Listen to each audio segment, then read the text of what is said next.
Superhero movies and comic books have been seeing a renaissance.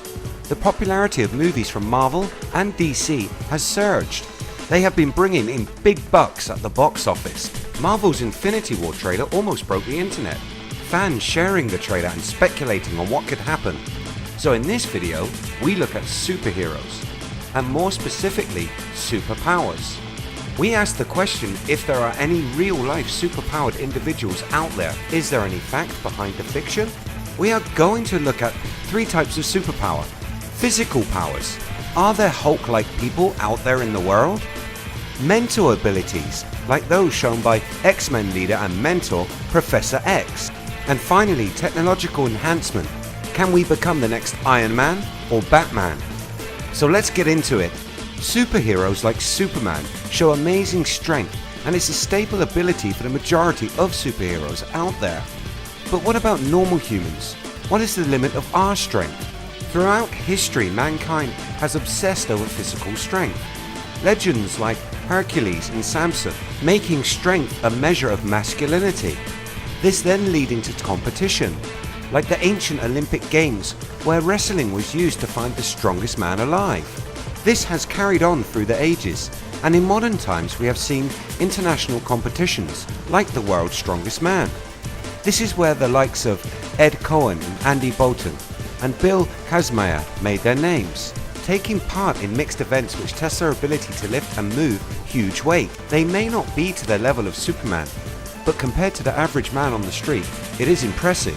The Guinness Book of World Records lists the feat of lifting 6,270 pounds in a backlift as the greatest weight ever raised by a human being. But what if, like the Hulk, we all have this strength? It is just dormant waiting for a trigger. Bruce Banner needs to get angry to release the Hulk. In what situation could your average Joe do the same? There have been many recorded incidents of normal people displaying strength that they should not have. From middle-aged women lifting cars to kids carrying adults 3 times their size from burning buildings. This is known as hysterical strength. When we find ourselves under intense pressure, fear unleashes reserves of energy that normally remain inaccessible. We become, in effect, superhuman. Under acute stress, the body's sympathetic nervous system prepares the body for sustained vigorous action. The adrenal gland dumps cortisol and adrenaline into the bloodstream. Blood pressure surges and the heart races, delivering oxygen and energy to the muscles. It's the biological equivalent of opening the throttle on an engine. Vladimir Sikorsky has studied the biomechanics of weightlifting. He draws a distinction between the force that our muscles are able to theoretically apply. This he calls absolute strength. The maximum force that they can generate through the conscious exertion of will, which he then calls maximum strength. An ordinary person can only summon about 65% of their absolute power in a training session, while a trained weightlifter can exceed 80%. This higher level of performance is known as competitive maximum strength. However, these parameters are not fixed. The more intense the competition, the higher it can go. The brain's fear center progressively removing any restraint on muscle performance. But there is a limit to how fast and how strong fear can make us. The human body has limits, but what if we could surpass those limits by using technology? This moves us into the realms of those heroes such as Batman and Iron Man, both ordinary men whom have used their vast fortunes to purchase or invent cutting-edge tech that gives each of them some amazing abilities. Technology today is making huge leaps forward. Computing power is constantly improving, and material science is coming out with ever more amazing materials, lighter, stronger, and with properties that were thought to be impossible. Could we see these inventions being combined to make some kind of supersuit? The US military has for a number of years been working on such a project. Talos, the Tactical Assault Light Operator suit, is an exoskeleton and armor combination. These suits will be made with a liquid body armor that transforms into a solid within milliseconds when a magnetic field or an electric current is applied through the material. General Atomics intend to provide the Talos suits with a miniature combustion engine.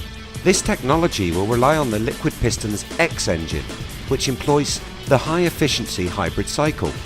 The purpose of the engine in the exoskeletal suit would be to recharge batteries, which in turn supply energy to all of the power-thirsty components, which will be integrated with the Talos suit, including computer and sensor systems, as well as a robotic strength augmentation exoskeletal system. The robotic strength may come from an invention that shares its name with the super strong green menace that is the Hulk.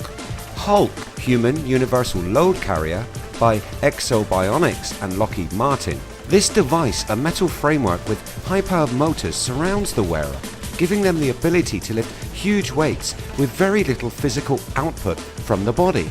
So, super strength and invulnerability seem to be somewhat covered. But what about that dream of many a superhero wannabe? Flight. Richard M. Browning, an ex-Royal Marine reservist, has created a suit which uses 6 miniature jet engines mounted on the arms and the lower back to provide propulsion.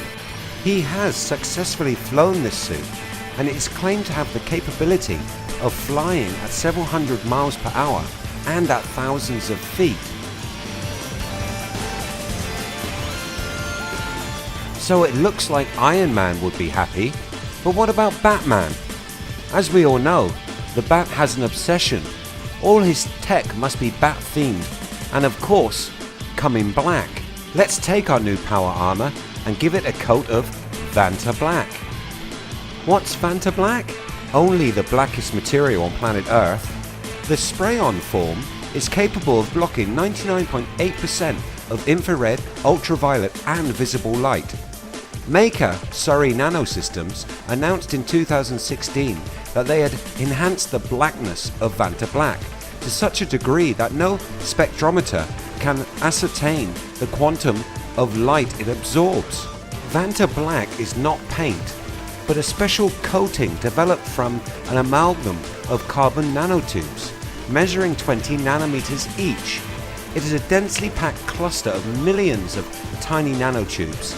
The light, while entering the gaps of the nanotubes, gets trapped and is fully absorbed. This would be great for hiding in those dark alleys of Gotham, so it would seem technology is catching up with its comic book counterparts. So how about the last group we mentioned at the start of this video?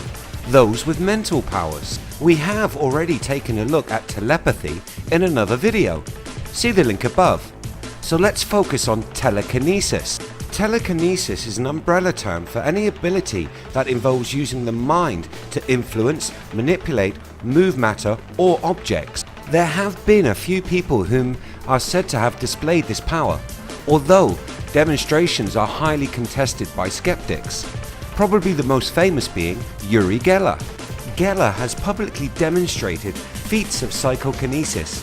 Spoon and key bending have become almost synonymous with his name. Although many skeptics and magicians consider his metal bending performances nothing more than sleight of hand, Geller has allegedly shown that he can manifest the effects over great distances and in multiple locations.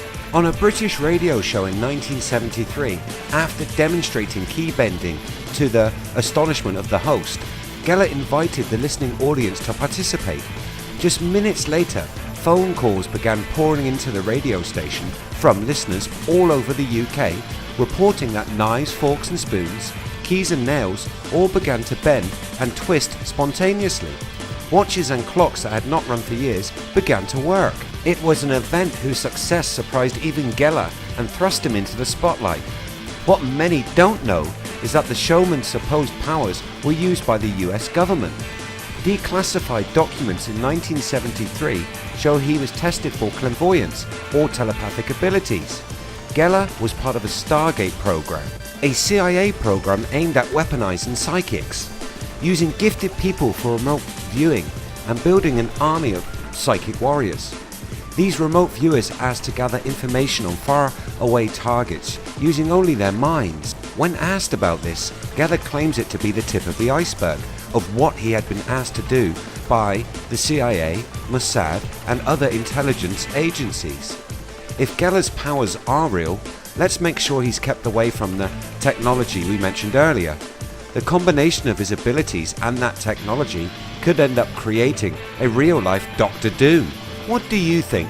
Will we reach a point when we will either manifest powers or create them in our factories or labs? Which superpower would you like to have? Let me know in the comments below.